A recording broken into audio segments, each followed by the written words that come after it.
O homem quer fazer eu chorar antes de... Eita, Jesus. Deus é bom, amém? Sou o Daniel. A maioria me conhece como baiano. Pai. Nasci espiritualmente em Recife. Como ele falou aqui, sou cria lá do pastor Igor. Que eu tenho orgulho de falar ali que foi e é o meu pai espiritual. Foi o homem que me ensinou a ser pastor, que me ensinou a ser marido muitas vezes, a ser pai. Passei ali 10 anos em Recife. Ali foi meu deserto. E nas minhas missões, de repente caí de paraquedas lá em Curitiba, que até hoje eu me pergunto para Deus às vezes, Senhor, o que é que eu vim fazer aqui? E aos pouquinhos Deus vai me dando resposta, amém? E é uma honra estar aqui com vocês. Sou casado com a Angélica, minha digníssima esposa. Eu imagino que ela está lá assistindo agora. Amor, esse lugar tá lindo, cheio de gente, mas ele estaria muito melhor e maravilhosamente lindo se você estivesse aqui, né, meu amor? Não percam a oportunidade, né, pai? Pai de Amandinha, de 11 anos, há 12 já no Bola de Neve, caminhando, devagarinho e sempre. E sempre sem perder essa humildade, essa simplicidade, é o que eu peço a Deus todos os dias, que independente de onde eu estiver, do lugar que eu estiver, que eu possa ter sempre esse coração alegre, feliz. Vai ser muito difícil você me ver triste. Não quer dizer que eu não passe por tristezas, amém? Tenho lutas, e muitas lutas. O pastor Thales sabe de algumas delas. Mas eu sempre busco alegria no Senhor. Então, quando eu chego na casa do Pai, eu tenho motivos para ter alegria de sobra. Então, que você possa ter alegria aqui nesse lugar. Que Deus possa falar ao teu coração. Que todo o seu foco esteja para Ele. Eu sou apenas um instrumento aqui nessa noite. Claro, eu sei que Deus tem muito para derramar através da minha vida, sem falsa humildade, mas sem deixar perder aquela essência de que Jesus é o centro de todas as coisas, amém? Então que toda expectativa você possa gerar nele, naquilo que ele pode fazer através de um homem simples como eu, como vocês, amém? A glória de Deus, é a graça manifesta através de homens, a criação, a imagem e a semelhança dele, amém? Posso começar sem delongas? Para que a gente possa orar e começar a ministrar aqui a palavra. Vamos junto comigo.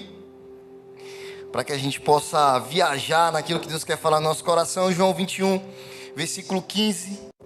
A gente vai ler ali até o 17. Acompanha comigo.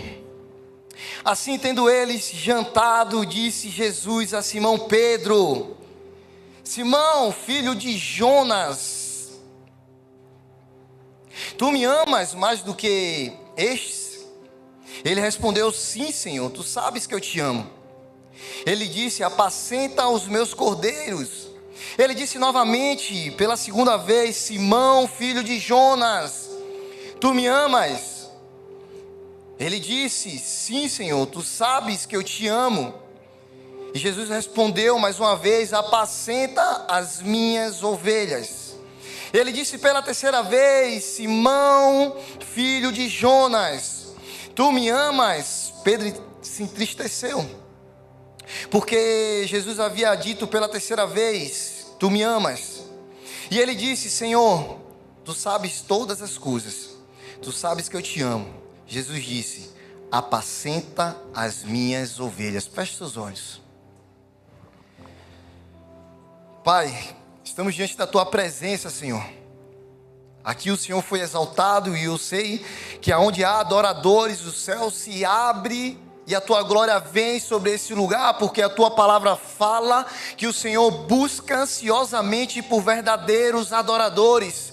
Então, Pai, eu creio que a sua presença já é real nesse lugar, Senhor.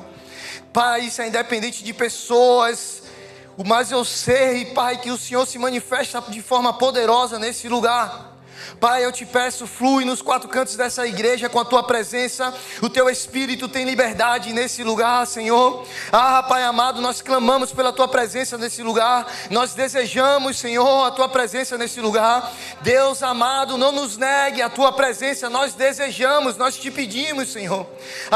Pai amado, fala os nossos corações. Encontra aqui terrenos férteis, Pai, dentro de cada um de nós, para que a tua semente seja lançada e que ela possa frutificar, Senhor.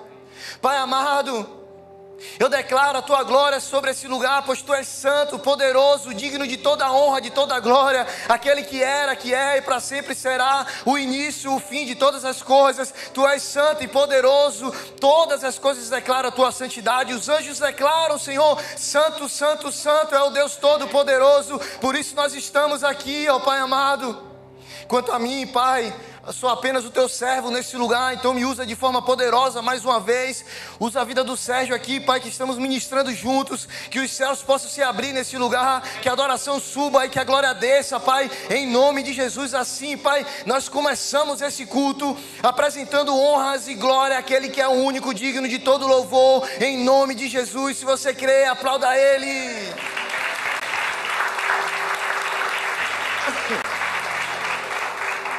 Pedro, tu me amas. Pedro, tu me amas. Em algumas versões você vai ver Jonas, algumas versões você vai ver filho de João. Mas o fato é que Deus está ali conversando com Pedro. Deus me falou essa palavra em algum momento. Eu estava ali fazendo negócios, business. Enquanto eu trabalhava, eu gosto de chegar nos lugares e eu converso com um, converso com outro, vou entendendo a realidade de alguns. Ali eu começo a conversar, às vezes dá uma oportunidade ali, né, da gente demonstrar um pouquinho do amor de Cristo, sem precisar falar muita coisa, amém? Às vezes a gente consegue demonstrar muito mais o amor de Deus com as nossas ações, do que propriamente dito com as nossas palavras. Então eu vou ali conhecendo, eu vou entendendo o ambiente, às vezes até para que eu possa ter sucesso naquilo que eu fui fazer ali no meu trabalho. Então eu vou tentando conhecer o ambiente, eu vou tentando conhecer as pessoas. E em um momento como esse, eu estava conversando ali com um rapaz que supostamente seria o gerente daquele local. E enquanto o chefe dele, se eu posso assim dizer, não queria me receber, eu falei, meu Deus, eu vou encontrar uma oportunidade aqui, vou ser recebido, vou conversar com esse homem. Mas enquanto eu estava ali, eu fui conversando com algumas pessoas, e no meio da conversa com o rapaz, ele disse assim, cara, eu chamei ele de gerente, e ele disse, cara, eu não sou o gerente, eu nem sei o direito o que é que eu sou aqui. E algo me despertou, e eu falei, cara, se você está nessa posição, e aí eu fiz meio que ele poderia entender como ele quisesse, mas eu falei assim, se o homem com H maiúsculo, que eu não estava falando do chefe dele, te colocou nesse lugar, é porque você precisa estar nesse lugar, você é apto para estar nessa posição. E ali, eu não sei se ele entendeu, mas enfim, nós terminamos ali a nossa conversa, continuei a aguardar. Enquanto eu aguardava o dono, o proprietário daquele empreendimento, né, daquela loja, daquele lugar, que não queria me receber, a gente começou a conversar também. Eu vi que parecia que o negócio estava travado. Eu falei, meu Deus, enquanto ele falava, sabe quando você está ali às vezes conversando com alguém, você vê o rosto, a boca falando, a fisionomia, mas você não está ouvindo nada? Era eu naquele momento. E ele falava, e eu comecei a orar. Eu falei, Senhor, eu vou sair daqui, eu vou fechar esse negócio, o negócio vai dar certo. E ele ali falando, não estava entendendo nada, não estava ouvindo nada. E eu falei, eu vou sair daqui se o Senhor me colocou nesse lugar, Deus, é porque algo vai acontecer aqui nesse momento. De repente entra um indivíduo, um vendedor, que logo quando eu entrei, ele falou, eu te conheço de algum lugar. Eu falei assim, meu irmão, sei não, vai que, né, o velho homem. Chechel, será? Eu falei, vai que, né, do velho homem. Eu disse, rapaz, você não me conhece não. Mas quando eu estou ali conversando com o dono daquela empresa, ele falou, cara, eu te conheço, eu sabia que eu te conhecia. Ele já estava com o celular aberto, o Instagram. Eu falei, você prega lá na igreja, eu vejo lá no YouTube, eu digo, pô, é isso mesmo. O cara, o dono da empresa já olhou e falou assim, cara, você é homem de Deus? Eu disse, sou. Aí o cara, não, ele é pastor. Eu disse, amém. O cara disse, já vem aqui, juntou todo mundo naquele lugar, chama todo mundo. Eu disse, pronto, agora vamos bater no pastor. Chama todo mundo, vem para cá, pastor, traz uma palavra. Eu digo, meu Deus do céu, já vou trazer uma palavra que a gente sempre anda com engatilhada no bolso, né, pai? Eu falei, tá pronto para 40 minutos? E aí eu ministrei uma palavra bem rápida, um já chorou de um lado, outro já chorou de outro. Eu disse, eita, não foi negócio. Não foi negócio. Pastor, ora pela gente. Eu disse amém, vamos orar também. Já comecei a orar ali. Saímos de lá, fechamos o negócio, apertamos as mãos. Eu disse, meu Deus do céu. Deus, Ele preparou um momento, me deu a oportunidade de poder ministrar a vida de alguém. Saí de lá com o negócio fechado. Mas o que me chamou a atenção foi aquele homem que falou assim, cara, eu não sou gerente, eu não deveria estar nesse lugar. No meio da conversa com o proprietário da loja, eu percebi que ele tinha cometido um erro numa ligação. Eu sou muito observador, eu fico ouvindo, vendo as situações. Na verdade, eu sou vendedor, né, pai? Então, vendedor tem que estar ligado em tudo. Em qualquer momento você pega ali o X do negócio e a coisa vai acontecer. E no meio da conversa eu vi uma ligação, ele falando no telefone. Eu disse, entendi, o gerente tinha demitido um cara que ele não queria que demitisse, só que ele também não queria voltar atrás, né, na palavra do gerente, para não tirar a autoridade, deixou. Mas eu vi que ele estava frustrado com aquela situação, e o gerente provavelmente também ficou meio chateado por ter falhado, talvez. Assim como eu e como você falhamos muitas vezes. Talvez aquele homem estava ali e ele falava, cara, eu falhei, então eu não sou digno de estar nessa posição. Eu não sou digno de estar nesse lugar. Eu nem sou gerente aqui, irmão. Nem eu sei o que eu sou. Aquilo ali me chamou a atenção e falei, cara, Deus coloca a gente em lugares que nem a gente mesmo acredita. Deus nos coloca em posições que a gente, por simples erros e falhas, a gente fala assim, eu não mereço estar nesse lugar, eu não sou digno de estar nesse lugar. Eu não deveria estar aqui nesse lugar. Eu não deveria estar respondendo tal situação, eu não devia estar me comportando desse jeito, eu não devia estar nessa empresa, eu não devia estar nesse casamento, eu não devia estar nessa igreja. Eu não sei como é que você pensa, mas eu sei que há momentos nas nossas vidas que a gente se sente fragilizado diante das situações, que muitas vezes a gente esquece do nosso potencial, das nossas habilidades, daquilo que Deus colocou em nós. Deus, Ele deu habilidade para cada um de nós. Deus, Ele nos deu potencial para fazer coisas das quais a gente nem imagina. Igreja, quem em sã consciência, eu sou grato a esse ministério, isso eu tenho que dizer. Eu não seria pastor em nenhum outro lugar. Quem é o louco que quer me dar um altar? Pastor Thales. Eu não seria pastor em lugar nenhum. Igreja, talvez seja uma perspectiva minha, talvez eu até pudesse romper. Cara, se você conhecer a minha história, se você entender como era o meu comportamento, de como eu vivi, você ia falar, cara, quem deu um altar para esse louco? Foi Deus. Amém. Foi Deus. Porque Deus, Ele nunca me olhou através dos meus pecados. Ele me fez e Ele me conhece. E assim é com você. Ele te olha pelo potencial que você tem. Em todos os lugares, sempre vai ser assim. Está comigo, igreja? E muitas vezes a gente está ali diante das nossas lutas, diante das nossas dificuldades, que são variados os motivos, e a gente se vê frustrado. Poxa, eu não tive o resultado que eu deveria, do que eu gostaria.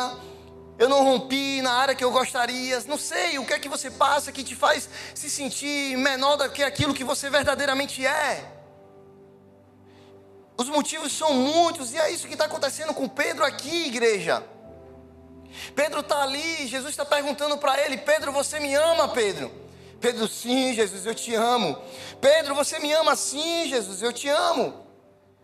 O que eu acho engraçado ali, Deus está começando a comissionar Pedro para uma missão, amém? Novamente, acredite. A gente vai viajar junto aqui na Bíblia. Mas algo que... Tem coisas aqui que me chamam a atenção. Uma coisa que é muito engraçada, pastor, é que Deus, Ele só começa a comissionar Pedro depois que eles comem. Talvez convencer um cristão, quando ele está de barriga cheia, é muito mais fácil daquilo que ele precisa fazer, amém? Porque a gente gosta de comer. Jesus, Ele prepara o ambiente, Ele dá o de comer, Ele dá o pão e fala, agora vai. Muitas vezes Deus vai te alimentar agora, num momento como esse. Ele vai te preparar, Ele vai te dar força e vai dizer, agora vai. Eu vou te comissionar, agora vai. Eu estou te preparando, agora vai.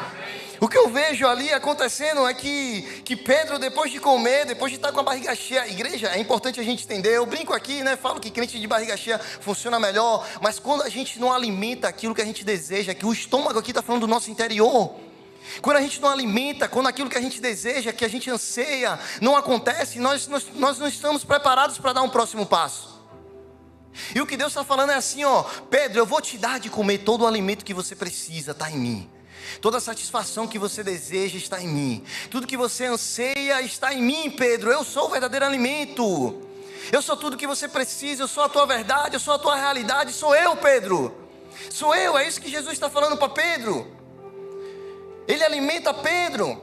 E ele começa a preparar Pedro para uma missão. Mas olha que interessante, lá em João 21, no versículo 2, ele diz o seguinte: estavam ali estava ali Simão Pedro, Tomé, chamado Dídimo, Natanael, de Caná da Galileia, e os filhos de Zebedeu, os 2 outros discípulos. Vou pescar, disse Pedro. E eles disseram: nós vamos com vocês. Eles foram, entraram no barco, mas naquela noite não pegaram nada. Igreja, Pedro, ele era um pescador nato. Amém? Está comigo? É ou não é? Pedro, ele era um pescador nato. Era a habilidade que ele tinha, era tudo que ele sabia fazer. Pedro, ele viveu a vida dele toda no meio da pescaria, no meio dos mares, pescando peixe, vendendo peixe. Essa era a habilidade de Pedro. Esse era o seu meio de sustento, essa era a vida. Igreja, às vezes é assim para mim, para você. A gente está acostumado com um padrão. Meu Deus do céu, imagina para mim. Deus, ele me tirou lá da Bahia, onde a gente já andava swingando, pai, o dia todo. Deus me tirou lá da Bahia, me colocou lá em Recife. Fui para lá dessa frevo agora. Tô lá no vice, saí do pai pro vice. De repente Deus me lança lá para Curitiba. Eu estava conversando com o pastor Thales ali em cima. Eu falei: pastor, eu tive que me readequar, eu tive que me remodelar, eu tive que mudar o meu comportamento, porque é outro tipo de gente, outro tipo de público, com outra linguagem, com outra forma de falar. Cara, não dava mais para usar os dialetos do Nordeste, não dava mais para as mesmas piadinhas do Nordeste. Eu tive que mudar. Eu tive que melhorar a minha forma de falar. Não que eu fale muito bem, amém? Mas eu tive que melhorar, eu tive que me policiar. Eu estava em outro público, em outro lugar, e eu precisava fazer com que as pessoas entendessem tudo aquilo que Deus derramava sobre a minha vida. Eu sou ministrador da palavra. Eu tive que me adequar. Às vezes é desafiador, igreja, para a gente poder se modelar novamente. Era esse o desafio de Pedro. Como alguém que passou a vida toda pescando, agora é chamado para ser pescador de vidas. Mas o que eu quero que você entenda é que, comparado com Pedro e falando também da minha vida, a essência não mudou. É pescar do mesmo jeito, é pregar do mesmo jeito. Eu só tenho que me remodelar e me preparar para aquilo que Deus está me comissionando. Mas essa era a realidade de Pedro: pescar. Só que Jesus, de uma certa pescaria, pegou Pedro e falou assim: Pedro, não mais pescador de peixes, mas agora pescador de homens. Vai, caminha comigo, Pedro, vem andar comigo. Eu vou te levar a viver algo extraordinário. E Jesus começa a preparar Pedro. Jesus começa a preparar Pedro. Mais uma vez, o que é que acontece? Jesus é crucificado. Jesus é crucificado. Todo mundo ansioso, esperando ser liberto do Império Romano. Um Messias, aquele que vai nos libertar e vai reinar sobre nós. Está todo mundo na expectativa. Jesus vai colocar a coroa, vai vestir a capa vermelha, pronto, vai reinar, agora vai nos libertar, vai haver uma guerra, vamos todo mundo preparado, porque a gente vai ter que lutar. Era essa a expectativa de todo mundo. Mas de repente Jesus crucificado. Aí está lá Pedro, vendo Jesus crucificado. A esperança que ele tinha parecia ter ido. Mas a cruz não reteu Jesus. A minha Bíblia, a Bíblia que eu leio, fala que no 3º dia ele ressuscitou. Só que Pedro, em meio a esse tempo, por ele não ter atendido a expectativa que ele foi gerada, o estômago dele, aquilo que ele queria, aquilo que é no interior dele, aquilo que é o desejo dele, Pedro faz o quê? Volta a pescar. A pescaria aqui, igreja, são as velhas práticas. O lugar de onde Jesus nos tirou, e muitas vezes a gente quer voltar. Igreja, eu não estou falando só da velha vida, eu não estou falando somente de pecado. Talvez Deus te moveu de um lugar, de um trabalho, de um ambiente, de uma cidade, e a gente está o tempo todo, porque diante das dificuldades parece não ter força. Queremos voltar do lugar de onde Jesus tirou. A gente está assim o tempo todo, às vezes querendo voltar num relacionamento destrutivo, às vezes querendo voltar para aquele trabalho que nunca te fez feliz e que não sei por que você quer voltar para ele, talvez querendo voltar para a cidade de onde Deus te tirou e você se vê fraco no lugar onde você está. Aí você diz assim: Senhor, eu vou voltar para a pescaria, eu vou voltar para o lugar de onde o Senhor mesmo me tirou. Igreja, eu não estou falando que Deus pode te mover para lugares de onde Ele te tirou, mas você precisa ser movido por um propósito.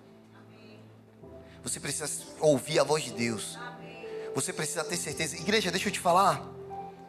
Diante de tudo que a gente viveu, de tudo que aconteceu, eu estava conversando também com o pastor Thales ontem, passei aqui na frente, pelo incrível que pareça, encontrei ele, não foi algo programado. Diante de toda aquela dificuldade, de tudo aquilo que a gente estava ouvindo, eu falei, meu Deus do céu, peraí, agora eu vou me silenciar.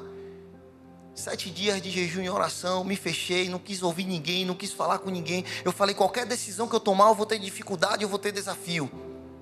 Mas se eu tiver certeza de quem está me comissionando para essa missão, independente da luta, eu não vou desistir. É importante a gente estar movido pela palavra de Deus. Deus, ele precisa ser aquele que nos move, aquele que nos conduz. É como um jogo de xadrez. Jesus, ele move estrategicamente para que ele seja sempre o vencedor. Ele nunca perde. Ele nunca perde. Eu só preciso ser a peça sendo permitida a ser movida naquele tabuleiro. Essa é a nossa vida, essa é a nossa realidade, igreja. E o que eu vejo muitas vezes é a gente querendo voltar a pescar. Pedro está triste, Pedro está arrasado, Pedro está acabado. Não somente porque Jesus foi embora. Olha comigo lá em Mateus 26. Pedro estava sentado no pátio, e uma criada, aproximando-se dele, disse: você também estava com Jesus, o Galileu? Mas ele negou diante de todos, dizendo: não sei do que você está falando. Está comigo, igreja? De repente, mais na frente, no versículo 71, diz: depois saiu em direção à porta, onde outra criada ouviu e disse aos que estavam ali: este homem estava com Jesus o Nazareno. E ele, jurando, o negou outra vez: não conheço esse homem. Pouco tempo depois, os que estavam ali chegaram a Pedro e disseram: certamente você é um deles. Talvez pela forma de falar, pela forma de se comportar, o seu modo de falar denuncia. E ali começou a lançar maldições e jurar: não conheço esse homem. Será que vocês não estão percebendo? Eu nem sei quem ele é. Imediatamente um galo cantou. Então Pedro se lembrou da palavra que Jesus tinha dito: antes que o galo cante, você me negará 3 vezes. Saindo dali, chorou amargamente. A Bíblia diz que ele chorou amargamente, igreja. Ele não está dizendo que ele só chorou, ele não está dizendo que ele ficou triste. Eu imagino Pedro urrando: Jesus, me perdoa, meu Deus, mais uma vez eu falhei, eu errei. Eu imagino Pedro saindo daquele lugar destruído, igreja. Não sei se você entende, mas se você for lendo um pouquinho antes, no versículo 33, Pedro está lá, Jesus está dizendo assim: ó, eu vou partir, eu vou embora. Senhor, ninguém vai te levar, eu estou com o Senhor, não vou deixar ninguém fazer nada. Jesus fala: você vai me negar. Ele: está louco, Jesus? Não vou. O soldado vai lá, ele vem, acertou a orelha. Você acha que Pedro queria acertar a orelha? Olha para Pedro. Queria acertar o pescoço, irmão, queria acabar com aquele cara. Acertou a orelha, errou a mira. É só você ler a Bíblia, você vai ver que Pedro tinha um comportamento ousado. Pedro, aquele que estava sempre de frente: Senhor, eu vou estar aqui. Quem é que vai te trair? Quem é, Senhor? Pergunta para ele lá, João: quem é que vai trair? Que a gente vai passar a espada. Pedro sempre sendo levado pelas emoções. Pedro, aquele que está sempre preocupado com aquilo que ele quer. E Pedro está lá, e Pedro: não, Jesus, eu não vou te abandonar, duvido. 3 vezes negou Jesus. Olha o que diz em Lucas 22, só para você tentar entender a situação de Pedro. Lucas 22, versículo 61. Pedro nega Jesus. Mas a Bíblia aqui diz para mim: o Senhor voltou-se e olhou diretamente para Pedro. Pedro negou Jesus. Eu quero que você entre nessa cena. Jesus está lá, sendo levado. Todo mundo abandonou. Jesus já tinha falado: todos vocês vão me deixar. Pedro vai meio curioso, querendo ver aquela situação. Gente, eu quero que você entra na história comigo. Passa um, você andava com ele? Não. Passa outro, você andava com ele? Não. Andava. Cara, eu estou irritado, não fala para mim que eu andei com ele, eu não andei com ele. O galo canta. Jesus olha para ele. A Bíblia me diz que Jesus olhou para Pedro. Pedro lembrou da palavra que o Senhor tinha dito antes que o galo cantar: você me negará 3 vezes. Aquele que eu disse que eu ia amar, aquele que eu disse que eu ia proteger, eu neguei ele 3 vezes. Sabe o que eu aprendo com isso aqui, igreja? Não sei se você já viu o jovem rico. A Bíblia me diz que aquele jovem, ele negou Jesus também. Ele tinha o poder de escolher estar com Jesus ou viver na sua riqueza. A Bíblia fala que quando ele perguntou a última vez, Jesus fitou os olhos nele com um olhar de amor. Eu não consigo imaginar Jesus olhando para Pedro com raiva. Eu não consigo. Aquele que é o Pai do amor. Aquele que é o amor em pessoa. Aquele que manifesta glória e amor por mim e por você. Aquele que se entregou na cruz por amor de todos nós. Eu não consigo imaginar Jesus olhando para Pedro se não for com olhar de amor. E eu imagino Jesus olhando, fitando os olhos em Pedro com olhar de amor, falando: meu Deus, Pedro, eu te amo tanto. Mesmo você me negando, Pedro. Eu acho que Pedro saiu daquele lugar arrasado. A Bíblia fala que ele chorou amargamente. Eu acho que Pedro saiu daquele lugar: meu Deus do céu, eu não sou digno de andar na presença desse homem. Eu não sou digno de ser um dos seus. Eu não sou digno mais de entrar na tua presença. Jesus, eu não sou digno, não sou digno. Muitas vezes é assim que nós estamos, igreja. Às vezes a gente cai, a gente falha, a gente erra, a gente peca. E o que a gente faz? Senhor, eu não sou digno. Eu não sou digno, Senhor, eu não sou digno, eu não sou digno, Jesus. Eu não posso estar na tua presença. Eu não vou mais na minha igreja, eu não tenho mais força para orar. Eu não vou adorar, Senhor, minha vida não faz mais sentido. Acabou tudo, acabou tudo. Muitas vezes é assim que nós estamos, igreja. E Jesus está olhando para mim e para você. Não é com olhar de acusação, Ele olha para você com olhar de amor. Ele olha para você com olhar de amor. Jesus olhou para Pedro, eu tenho certeza que era um olhar de amor. Não tem como aquele que é o próprio amor olhar com outra ótica. Eu sei, igreja, que talvez aqui nesse lugar tem pessoas que estão frustradas por não acertarem como desejam, por não conquistarem aquilo que anseiam, porque as pessoas te dão, geram expectativa em você de coisas que você não consegue fazer. Eu sei. Meu Deus do céu, a nossa missão como pastor, igreja, eu nunca vou poder atender a expectativa que vocês talvez geram em homens como eu. Eu não estou falando aqui que você não pode chamar ninguém de pai, amém? Mas toma cuidado para você não colocar pessoas no lugar daquele que é o verdadeiro pai. Ele é o verdadeiro pai. Igreja, eu nunca vou poder suprir todas as suas necessidades. Eu não acompanhei a sua vida do começo ao fim. Eu não sei de todas as coisas. Eu não sei como você nasceu. Eu não sei como é que você anda. Eu não sei. O seu pai sabe. O seu pai sabe. E a gente às vezes está sobrecarregado pelo aquilo que o mundo coloca sobre nós, o trabalho coloca sobre nós, a vida coloca sobre nós. A gente tem que acertar, a gente tem que ser melhor, a gente tem que se vestir bem, a gente tem que andar bem, a gente tem que fazer isso, a gente tem que romper, a gente tem que crescer, sabe? Às vezes a gente está muito envolvido com coach, com não sei o que, com tudo aquilo, e a gente está absorvendo essa sobrecarga. As pessoas estão dizendo o tempo todo para a gente o que a gente tem que fazer, o que a gente deve fazer, e a gente nem percebe, a gente está sendo levado por isso. E eu quero te falar uma coisa: a minha realidade não é a sua realidade não é igual à realidade do irmão que está do seu lado. Cada um tem uma história, Jesus tem um propósito para cada um. E a gente acaba sendo levado por isso, e as expectativas das coisas que a gente gerou não acontecem, e a gente fica como? Frustrados. Ficamos desacreditados. Parece que a nossa vida não anda. Talvez, igreja, a gente está querendo pescar o tempo todo. Talvez a gente está querendo voltar para o lugar de onde Deus nos tirou, querendo voltar a pescar o tempo todo. Está comigo, igreja? Olha vai comigo lá em Lucas 7, versículo 18. Os discípulos de João contaram-lhe todas essas coisas, chamando dois deles. Aqui ele está falando de João Batista, amém, igreja? Chamou dois deles e disse, enviou-os ao Senhor para perguntarem. O Senhor aqui ele está falando de Jesus: és tu aquele que haveria de vir, ou devemos esperar algum outro? Dirigindo-se a Jesus, aqueles homens disseram: João Batista nos enviou para te perguntar: és tu aquele que haverá de vir, ou devemos esperar algum outro? Vem comigo aqui nesse momento. Agora vamos viajar de novo na Bíblia. A situação é o seguinte: João Batista foi preso. Aquele que preparou o caminho, aquele que profetizou a respeito de Jesus, aquele por quem o Velho Testamento profetizou: alguém que vai preparar um caminho para você, aquele que vai clamar no deserto, era esse homem, João Batista. Aquele que viu Jesus fazer milagres, aquele que viu Jesus manifestar a glória dele no meio daquele povo, naquele tempo. Agora estava preso, momento de dificuldade, de luta, momento de pressão, está lá, não vê ninguém, sozinho, esperando aquele que iria libertar. Ele duvida de Jesus. Jesus, você ainda me ama? Jesus, você ainda está comigo?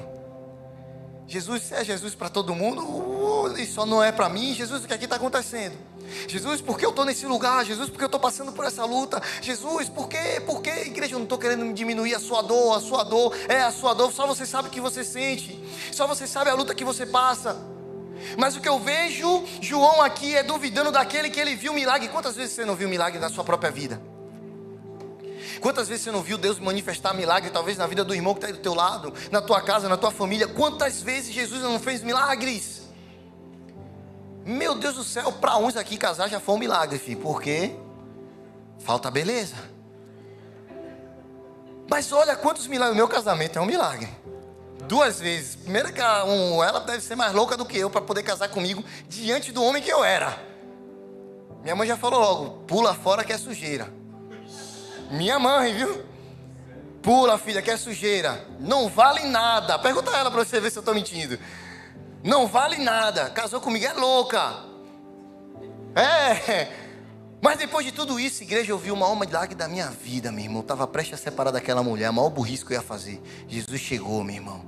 E Jesus chegou e restaurou meu casamento. E hoje é uma das melhores coisas que eu tenho na minha vida. Tive a oportunidade de ter uma filha linda que eu sou apaixonado. Eu vivo uma vida da qual eu nunca imaginei, igreja. Olha, eu poderia te contar centenas de milagres. Eu já te contei 2 aqui. Eu pastoreando e eu casando.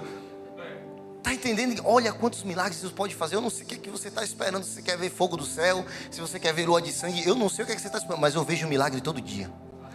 Eu olhando para cada um de vocês aqui, eu vejo o milagre da vida. Eu vejo o milagre da vida. Eu vejo a glória de Deus manifesta. Nós somos a imagem e a semelhança do Senhor. Nós somos a glória de Deus aqui nessa terra. Nossas lutas e nossas dificuldades, igreja, não podem nos fazer duvidar de Jesus. E aqui está João duvidando. João está lá, és tu, e manda Jesus para lá. Sabe o que Jesus faz?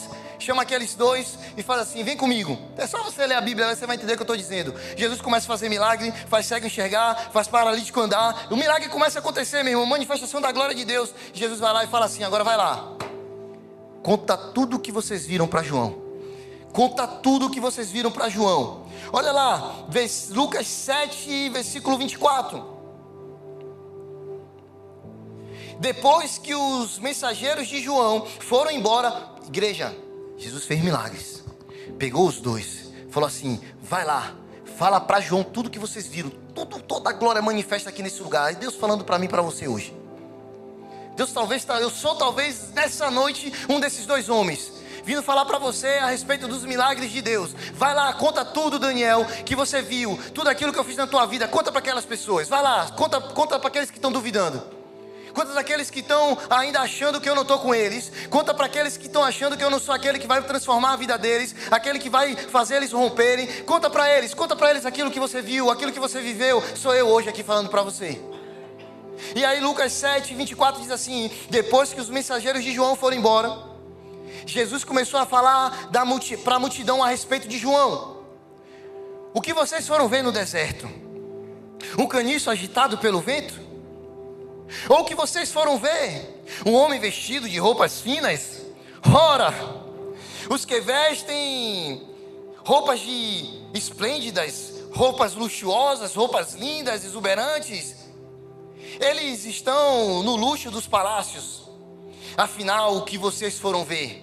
Um profeta? Sim, eu digo a vocês, e mais que profeta, este é aquele a respeito de quem está escrito, enviarei o meu mensageiro à tua frente, e ele preparará o teu caminho diante de ti. Mas olha o que diz o versículo 28, igreja, presta atenção no que Jesus está falando a respeito de mim e de você. Eu digo que entre os que nasceram de mulher, não há ninguém maior do que João. Igreja, eu não sei se você está entendendo. João tinha acabado de duvidar de Jesus. Ele olha, ele faz milagre para aqueles homens, manda os homens ir lá dar recado para Jesus. Aí o que Jesus está fazendo comigo aqui agora? Mandando dar o recado para vocês. Mas depois, Jesus vira para a multidão, mesmo depois de João duvidar, e fala assim, não tem ninguém maior do que João. Porque Jesus, ele não olha para João através da sua dúvida, mas pelo aquilo que ele é. Jesus não vai olhar para mim e para você pelas nossas falhas, os nossos defeitos. Jesus vai olhar pelo aquilo que nós somos. Jesus é aquele que nos criou, Ele sabe que nós somos. Nós somos a imagem e a semelhança do Senhor. Nós carregamos algo de Deus dentro de nós. A Bíblia me fala lá em Gênesis que Deus do pó da terra criou um homem, a sua imagem e semelhança soprou vida. Tem vida de Deus em você. Tem vida de Deus em você. Eu não sei como é que você está aqui nessa noite, eu não sei como foi que você entrou nesse lugar, mas deixa eu te falar, tem vida de Deus em você. Deus, Ele não está te olhando pelos seus pecados, Deus não está te olhando pelas suas falhas, Deus não está te olhando pelas dúvidas que você tem em relação a Ele, Ele te olha pelo aquilo que você já fez e aquilo que você há de fazer no nome dEle. Está comigo, igreja?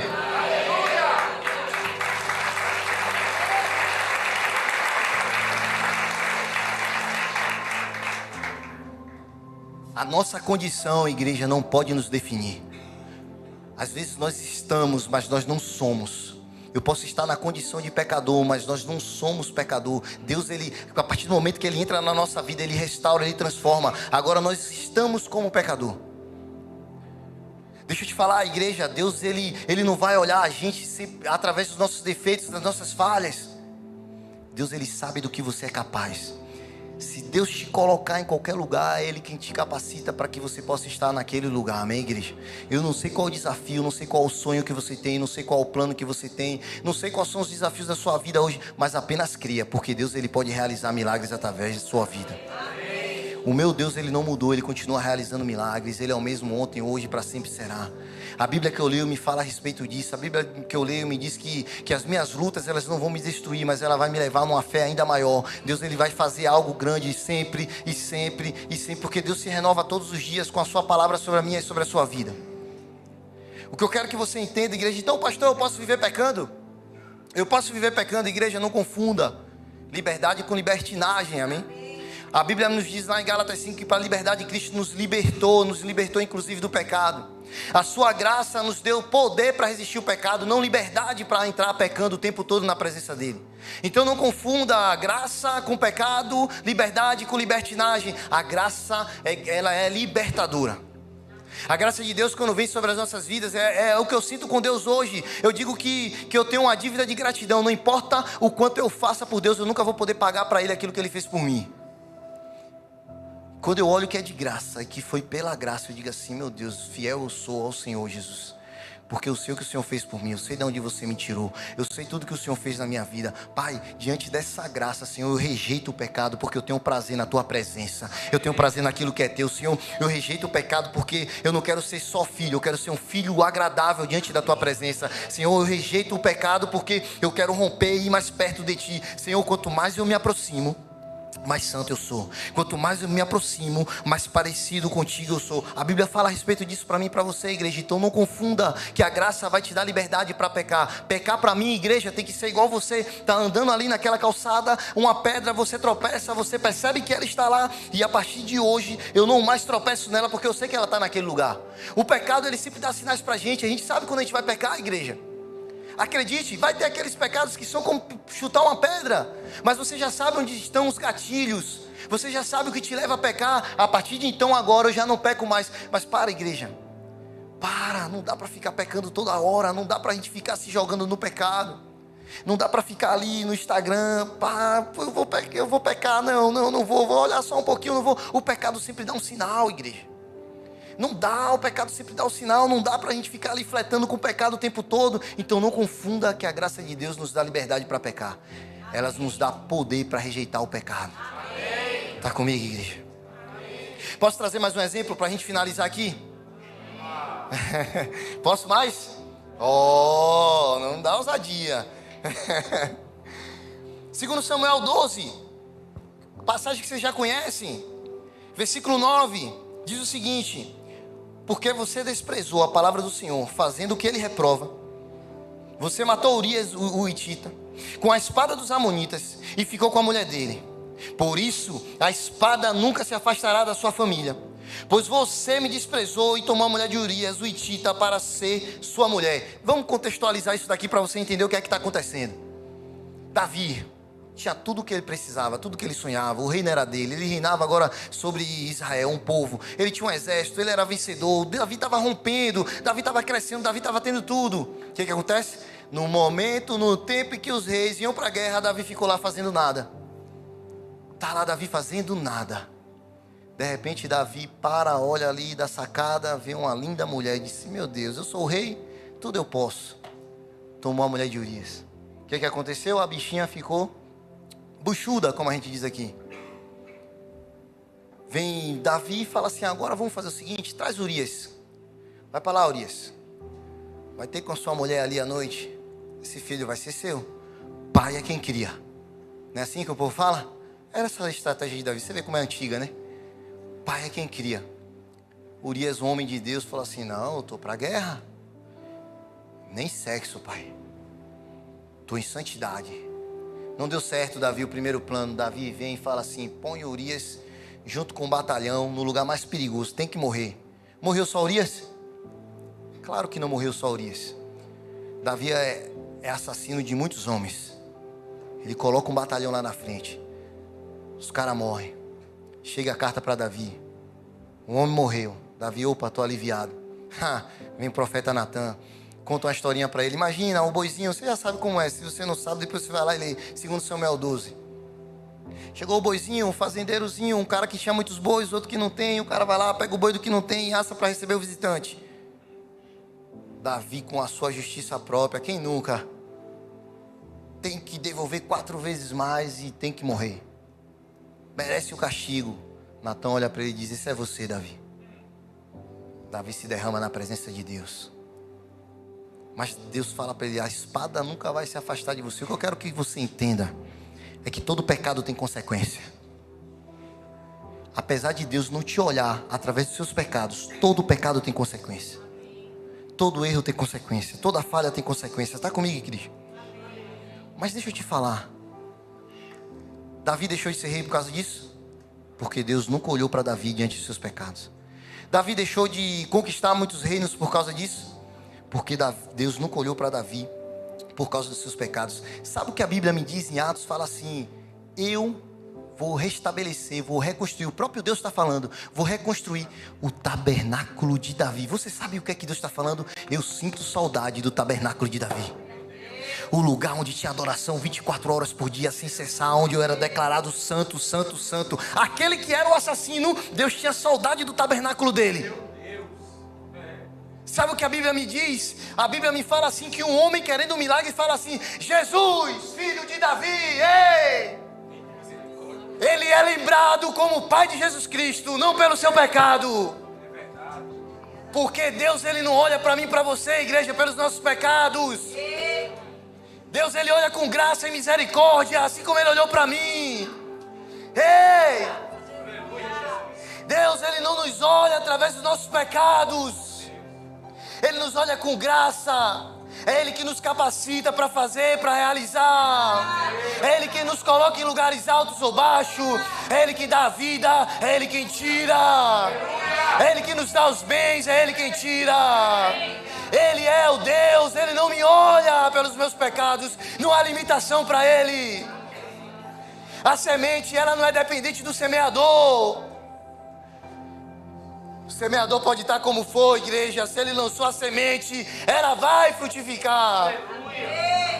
Porque Deus, Ele não olha pelos nossos pecados, pelas nossas falhas, pelos nossos erros. Ele nos olha com graça e amor. Assim como Ele fitou os olhos em Pedro com amor. Ei, Pedro, tu me negas, mas eu não vou desistir de você. Deus nos olha com graça e amor, igreja. Sabe o que Jesus faz com Pedro ali? Vamos voltar para Pedro. Sabe o que Jesus está falando com Pedro? Pedro, você me ama, Pedro? Pedro 3 vezes negou Jesus. 3 vezes Jesus pergunta a Pedro: tu me amas, Pedro? Sabe o que Jesus está falando para mim e para você? Não importa quantas vezes você falhar, sempre tem mais se você se arrepender. Não importa qual a dificuldade que você tem, a dificuldade que você enfrenta, não importa qual é o limite. Eu estou falando de tudo, amém, igreja? Eu estou falando de pecado, mas eu estou falando de seus sonhos, coisas que você sonha e deseja, que tem sido desafio para você conquistar. Eu estou falando de planos e projetos, talvez dos seus negócios, da sua empresa. Eu estou falando de talvez no teu relacionamento, o seu casamento que parece que não vai dar jeito. Ei, tem arrependimento? Tem a graça. Tu me amas? Tu me amas? Jesus está te perguntando: tu me amas? Tu me amas? Tu me amas? Faz aquilo que eu te mando fazer. Eu estou te comissionando. Tu me amas? Só faz aquilo que eu te mando fazer. Tu me amas? Então faz. Tu me amas? Tem mais coisa para você. Tu me amas? Tu me amas? É isso que Jesus está perguntando para mim e para você. É isso que Jesus está perguntando para mim e para você.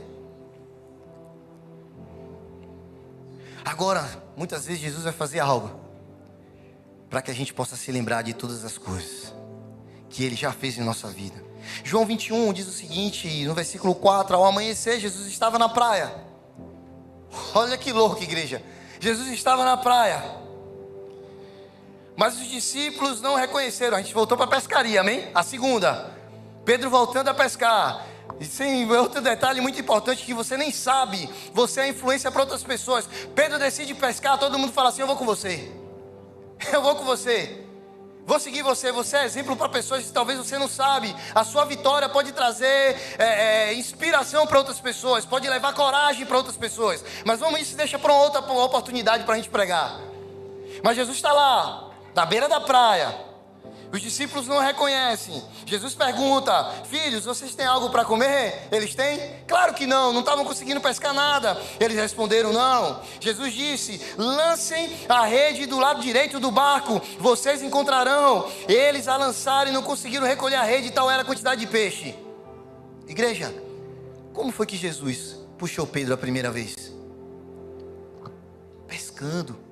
Sabe como? Pedro, pescou alguma coisa hoje? Não. Deixa eu usar teu barco um pouquinho. Foi ali, pregou. Agora fala assim: Pedro, afasta um pouquinho o teu barco. Ah, mas a gente não vai pescar nada. Passamos a noite toda aqui pescando. Pedro, olha para mim, pai. Joga do lado direito. Muitos peixes. Jesus olha para Pedro outra vez e fala assim: Pedro, pescou? Não. Joga do lado direito. Sabe o que Jesus está falando? Está levando Pedro a refletir lá no início. Lembra de onde eu te tirei, Pedro? Lembra quando eu te comissionei? Lembra da promessa que eu fiz para a tua vida, Pedro? Você não ia mais pescar peixe. Pedro, se eu quisesse fazer de você pescador de peixe, você acha que eu não faria? Estou eu te dando a maior pescaria da sua vida outra vez, mas Pedro, tu me amas. Faz aquilo que eu te peço. Pedro, tu me amas. Vai para aquilo que eu te comissionei. Pedro, tu me amas. Jesus leva Pedro ao lugar de onde tudo começou, igreja. Muitas vezes Deus ele vai nos levar lá para o princípio, para que a gente possa se lembrar de tudo que Ele prometeu nas nossas vidas. Posso te falar uma coisa? Eu acho que é Apocalipse 2, se eu não me engano 3 ou 4. Jesus está falando lá para a igreja de Éfeso. Apocalipse 2, se você puder colocar aqui, eu acho que é o 4. Põe lá no 3, vamos lá, que se for a gente já puxa ali. Jesus está falando assim: igreja de Éfeso, vocês têm muita coisa boa, vocês têm muita coisa bacana. Quem tem ouvidos, ouça o que o Espírito diz às igrejas. Passa 2, Apocalipse 2. Isso, Apocalipse 2, versículo 3 ou 4.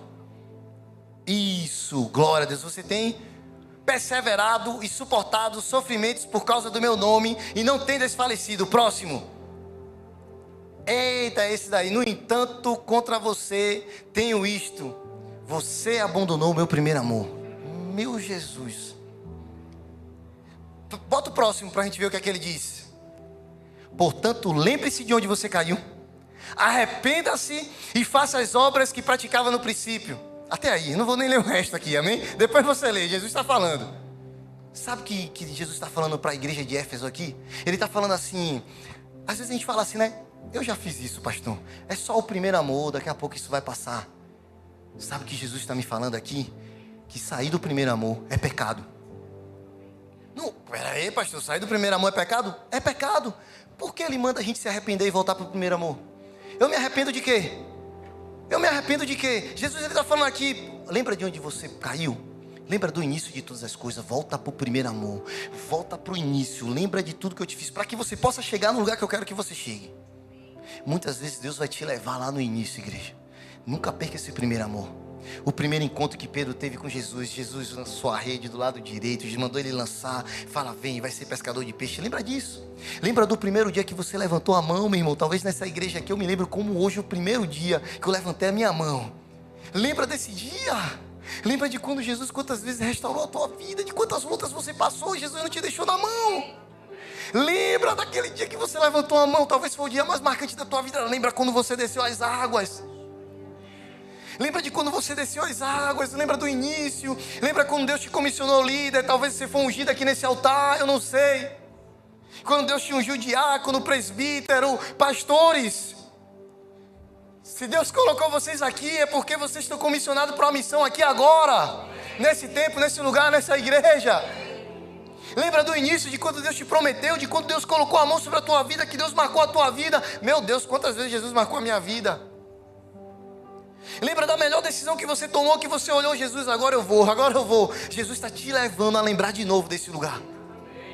Lembra de onde você perdeu tudo isso. Se arrepende e volta para esse lugar. Se tem um lugar que a gente precisa voltar, é para o lugar da presença, o primeiro amor. Nunca mais saia do primeiro amor. E quando alguém te falar assim, é só o primeiro amor, isso logo vai passar, você repreenda. Porque o lugar do primeiro amor é o lugar onde a gente precisa estar. Amém. O lugar do primeiro amor é o lugar que a gente precisa estar. É o lugar que a gente precisa estar. Igreja, eu poderia falar, o louvor pode encostar para cá, amém? Eu poderia falar aqui de Elias. O cara tinha feito fogo descer do céu. De repente aquele cara é perseguido, tentando defender a sua vida. Ele vai para uma caverna e deseja morrer. Vai entender. Diante das nossas lutas, a gente nem sabe o que é que a gente quer. Mas o que falamos a respeito de Elias?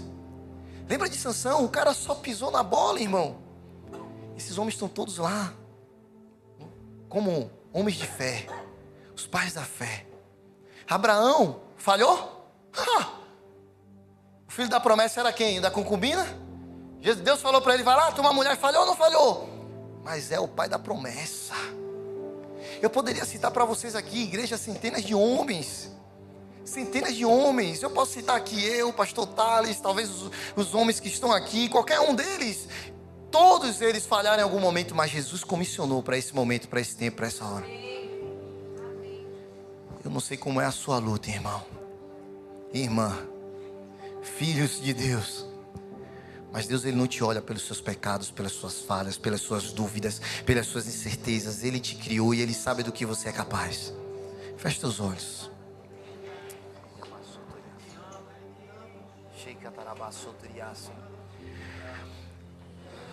Eita, Senhor, é o Senhor que nos comissiona para as missões. É o Senhor que nos fortalece, nos mantém de pé diante das nossas lutas. São muitas incertezas, Pai. Muitas vezes estamos como João Batista, mesmo diante de tantos milagres já vistos, ainda duvidamos de Ti. Pai, talvez precisamos ser marcados, assim como Jesus marcou a vida de Pedro uma segunda vez. Leva a todos que estão aqui, Senhor, talvez aqueles que estão paralisados, talvez aqueles que estão retrocedendo, voltando às velhas práticas, aos lugares de onde o Senhor os tirou. Assim como o Senhor marcou a vida de Pedro, fazendo ele lembrar através de gestos e comportamentos, fazendo ele lembrar que lá no início da pescaria, quando ele foi comissionado, fazendo talvez ele lembrar do momento que o Senhor partiu o pão com eles na mesa, um pouco antes de o próprio Pedro te negar 3 vezes. Faz com que todos nós, Senhor, possamos ir a esse lugar outra vez, para que possamos lembrar que há um Deus, um Cristo Jesus ressurreto, que esteve na cruz, mas ela não reteu, que nos comissionou, Senhor, a estarmos aonde estamos agora. Há um Cristo Jesus que tem graça e misericórdia para todos aqueles que têm arrependimento no coração. Que as nossas falhas, Senhor, os nossos defeitos, eles não nos determinam. Essa não é a nossa realidade final. Talvez seja, Senhor, apenas algo momentâneo e passageiro, mas que logo, logo, Pai, seremos vencedores em Cristo Jesus. Senhor, o que todos esses homens têm em comum foi que eles não ouviram outras vozes, senão somente a voz do seu Senhor. Que possamos, Pai, ouvir a voz de Cristo falando aos nossos corações. O inimigo tenta nos falar, Senhor, de coisas que não são verdade. O inimigo, Pai, tenta nos caracterizar, Senhor, de pecado que nós não somos. O inimigo, Pai, tenta nos marcar o X em nossas testas. Mas há um Jesus ressurreto que diz: ei, eu sei de onde eu te tirei, sei aonde eu vou te colocar.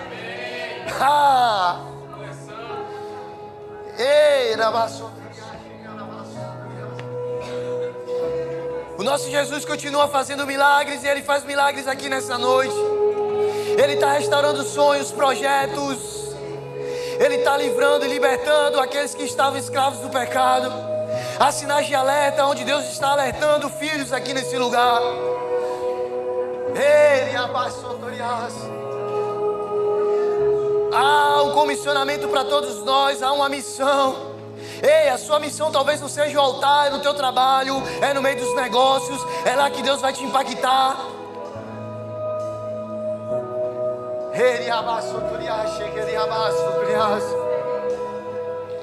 Começa a fluir, Espírito Santo, nesse lugar. Começa a sondar corações. Nos leva ao lugar do primeiro amor. Nos faz lembrar daqueles dias que marcaram as nossas vidas diante do Teu Evangelho, Pai. Oh, Senhor, começa a nos levar a esse lugar. Espírito Santo, flui nos quatro cantos dessa igreja. Que a Tua presença venha de forma sobrenatural. De forma sobrenatural. Senhor, manifesta-se, Pai, em nosso meio. Senhor, toca os corações aqui nesse lugar. Oh, a Tua glória está nesse lugar. A Tua glória está nesse lugar, Espírito Santo.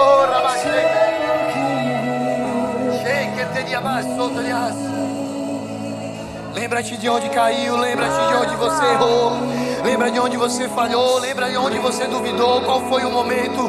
Volta pro primeiro amor, volta pro primeiro amor.